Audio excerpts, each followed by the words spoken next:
പ്രിയപ്പെട്ട കലാസ്നേഹികളെ, ഓത്തുംതിരുത്ത് ഓമന തിയേറ്റേഴ്സിന്റെ ഈ വർഷത്തെ ഏറ്റവും പുതിയ നാടകം പോ അണ്ണാച്ചി പിന്നെ വാ. നാടകരചന ഓന്തുണ്ണി ഓത്തംതിരുത്ത്. ഗതാഗതം ഓത്തംതിരുത്ത് ഓന്തുണ്ണി. അടിയടാ. ഈ നാടകത്തിന്റെ ഏറ്റവും വലിയ പ്രത്യേകത ഇതിൽ മെയിൻ ആയിട്ട് അഭിനയിക്കുന്ന 4 നടന്മാർ വന്നിട്ടില്ല. അതുകൊണ്ട് നാടകം എന്തെന്നറിയാത്ത, ഇതുവരെ നാടകം കണ്ടിട്ടില്ലാത്ത ഈ കോളേജിലെ 4 ചെറുപ്പക്കാരെ പെറുക്കിയെടുത്ത് അത്യാവശ്യം ചില ഡയലോഗുകൾ പഠിപ്പിച്ചാണ് ഞങ്ങൾ ഇതിവിടെ അവതരിപ്പിക്കുന്നത്. നാടകത്തിന്റെ സംവിധാനം മറ്റാരുമല്ല, ഞാൻ തന്നെ. ഓന്തുണ്ണി ഓത്തുംതിരുത്ത്.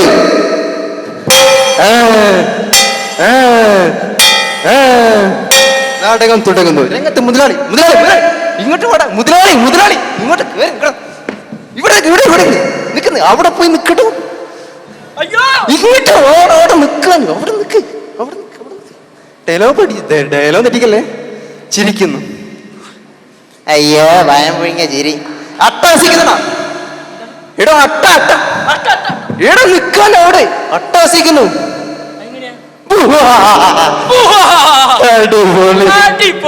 അതിവിടെ പറഞ്ഞ ഉലാത്തുന്നു.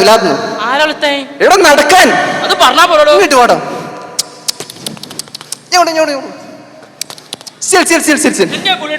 ഫോട്ടോ എടുക്കാനല്ല. മകൾ വരുന്നു. ഏട്ടോ നീ അല്ല, മകൾ വരുന്നു. ഏട്ടോ അവനെ കൂടെ തള്ളി വിടണോ. ഇങ്ങോട്ട് വാടോ. ഡയലോഗ് തെറ്റിക്കല്ലേ. ഡയലോഗ് രക്ഷിക്കണം. എടോ 3 വട്ടം പറയും. 3 വട്ടം രക്ഷിക്കണം മുതലാളി. എടോ 3 വട്ടം പറയും പെണ്ണുപിള്ള. രക്ഷിക്കണം മുതലാളി, രക്ഷിക്കണം. 1 രക്ഷിക്കണം മുതലാളി, രക്ഷിക്കണം. 2 രക്ഷിക്കണം മുതലാളി, രക്ഷിക്കണം. 3 മുതലാളിയുടെ മുഖത്ത് പുച്ഛം. മുതലാളിയുടെ മുഖത്ത് എന്താണ്? എടാ പുച്ഛം. എങ്ങനെയാ? 3 വർഷങ്ങൾക്ക് മുമ്പ് ഇവിടെ ജോലിക്കുന്ന ഞാൻ. 3 വർഷങ്ങൾക്ക് മുമ്പ് ഇവിടെ ജോലിക്ക് നിന്ന ഞാൻ. ഇപ്പോൾ ഞാൻ 6 മാസം ഗർഭിണിയാണ്. എന്റെ വയറ്റിൽ വളർന്ന രാജ്മോഹൻ എന്നോട് ചോദിക്കും എന്റെ അച്ഛൻ ആരാണെന്ന്. അപ്പോൾ ഞാൻ പറയും ഈ മാറി നിൽക്കുന്ന മുതലാളിയാണെന്ന്. ഇല്ലാത്ത ഗർഭത്തിന്റെ പേര് പറഞ്ഞ് ഒന്ന് ആവേശത്തിൽ പറയടോ. എല്ലാം പറഞ്ഞാ മതി. ഇല്ലാത്ത ഗർഭത്തിന്റെ പേര് പറഞ്ഞ് മാന്യന്മാരെ ആക്ഷേപിക്കാൻ നോക്കുന്നത്. അക്ഷരം ഒന്ന് മാറ്റി തരാൻ പറ്റുമോ? എടോ കക്ഷത്തിന്റെ എടോ ആക്ഷേപിക്കാൻ നോക്കുന്നത്. മാന്യന്മാരാ പറയുന്ന പോലെ നോക്കുന്നത്. നിനക്കൊരു ഫാഷൻ അല്ലടി. നിലാവുള്ള രാത്രിയിൽ നിന്നെയും നോക്കി ഞാൻ കാത്തിരുന്നപ്പോൾ നിന്റെ തലയിൽ മുല്ലപ്പൂവും വെച്ച് എന്നെ കാണാൻ ഓടി വന്ന മന്ദസ്മിതമേ, നിന്നെ പുണരാൻ എന്റെ കൈകൾ കൊതുക്കുകയാണ്. ആരെ? മുതലാളി മാത്രം നിന്നാ മതി. അച്ഛൻ വരുന്നു. നീ തന്നെ ആണല്ലോ. അവനെ കൂടെ തള്ളി വിടോ. ഇങ്ങോട്ട് പോടാ. വിളിക്കുന്നു. മീൻകാരൊക്കെ വിളിച്ചാണല്ലോ ആക്കിയ. ഓ വിൽഫ്രഡ് ഡിസൂസ.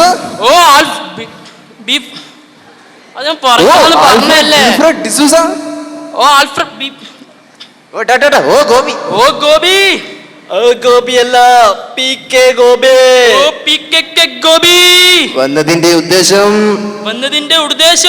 3 വർഷങ്ങൾക്ക് മുമ്പ് ഇവിടെ ജോലി ചെയ്ത എന്റെ മകളെ ഗർഭിണിയാക്കിയ ദുഷ്ട. നിന്നോട് ഞാൻ പകരം ചോദിക്കും. എന്റെ മോളെ ഗർഭിണിയാക്കിയതും പോരാഞ്ഞിട്ട് ഞാൻ പറയടോ. എന്റെ മോളെ ഗർഭിണിയാക്കിയതും പോരാഞ്ഞിട്ട് ഞാൻ പറഞ്ഞോളാം. എന്റെ മോളെ ഗർഭിണിയാക്കിയതും പോരാഞ്ഞിട്ട് നിന്ന് അട്ടഹസിക്കുന്നടാ ദുഷ്ട. നിന്ന് അത്തള പുത്തള പുട്ട. എന്ത്? നിന്ന് അട്ടഹസിക്കുന്നടാ ദുഷ്ട. നിന്ന് ആ പറയുന്നത് വസിക്കുന്നടാ ദുഷ്ട. ചാടി വീഴുന്നു. ചാടുന്നു. ചാടി മുതലാളിയുടെ അകത്തേക്ക് വീഴുന്നു. കഴുത്തിന് പിടിക്കുന്നു. അമ്മേന്റെ കഴുത്തിനല്ലടാ, മുതലാളിയുടെ കഴുത്തിന്. ഞാൻ നോക്കുന്നില്ല. ഓണ നോക്കട്ടെ. തോക്കെടുത്ത് വെടിയൊക്കെ. ഞാൻ കൊണ്ടുതരാം. ആരും കാണാതെ കൊണ്ടുതരാം. നോക്കല്ലേ.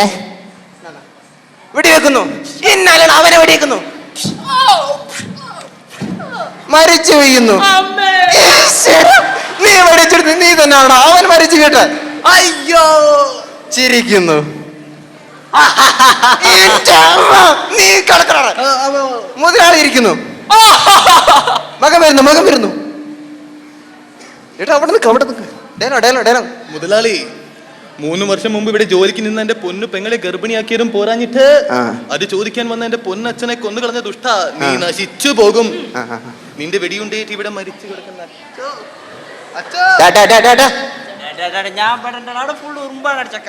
എവിടെയെങ്കിലും ഒന്ന് കിടക്കണോ? വെടിയുണ്ടേറ്റ് ഇവിടെ നിന്ന് മാറി അവിടെ മരിച്ചു കിടക്കുന്ന എന്റെ പൊന്നച്ഛനാണ് സത്യം. നീ നശിച്ചു പോകും. പ്രാകുന്നത് കണ്ടോടാ. പെങ്ങളെ സൗപർണികെ, പെങ്ങളെ സോബർണികെ, മകൾ വരുന്നു. നിന്റെ അമ്മ പറയരുത്. നിന്റെ അമ്മയുടെ ആഗ്രഹമായിരുന്നു മോളെ നീ ഒരു ഗർഭിണിയായി കാണുക എന്നുള്ളത്. എന്താണാ പറയുന്നത്? സോറി, കുടുംബിനിയായി കാണുക എന്നുള്ളത്. പറയൂ മോളെ, ഇതെങ്ങനെ സംഭവിച്ചു? ഒരു തണുത്ത് കഴുത്തു മരവിച്ച രാത്രിയിൽ മുതലാളിയുടെ വീട്ടിൽ ഞാൻ TV കാണാൻ പോയി. ഏഷ്യാനെറ്റിലും സൂര്യയിലും കൈരളിയിലും എല്ലാം റിയാലിറ്റി ഷോ കണ്ടുകൊണ്ടിരിക്കുമ്പോഴാണ് പെട്ടെന്ന് മുതലാളി ഫാഷൻ ചാനൽ ഇട്ടത്. അരുതേ എന്ന് ഞാൻ ആവർത്തിച്ച് പറഞ്ഞു നോക്കി, പക്ഷെ മുതലാളി കേട്ടില്ല. പിന്നെ എനിക്കൊന്നും ഓർമ്മയില്ല ചേട്ടാ. ഇതിൽ നിന്നും എനിക്കൊരു കാര്യം മനസ്സിലായി. ഇവിടെ തെറ്റ് ചെയ്തത് എന്റെ പൊന്നു പെങ്ങളോ ഈ നിൽക്കുന്ന മുതലാളിയോ അല്ല, ഞാൻ പറഞ്ഞില്ലേ, മറിച്ച് ആ ചാനലുകാരാണ്. ഇതിൽ നിന്ന് എനിക്ക് ഈ സമൂഹത്തോടൊന്നേ പറയാനുള്ളൂ. നിങ്ങളുടെ വീട്ടിലെ പ്രായമായ കുട്ടികളെ അടുത്തുള്ള വീടുകളിൽ TV കാണാൻ പോകാൻ അനുവദിക്കരുത്. അനുവദിച്ചാൽ നിങ്ങൾക്കും ഈ ഗതി വരും.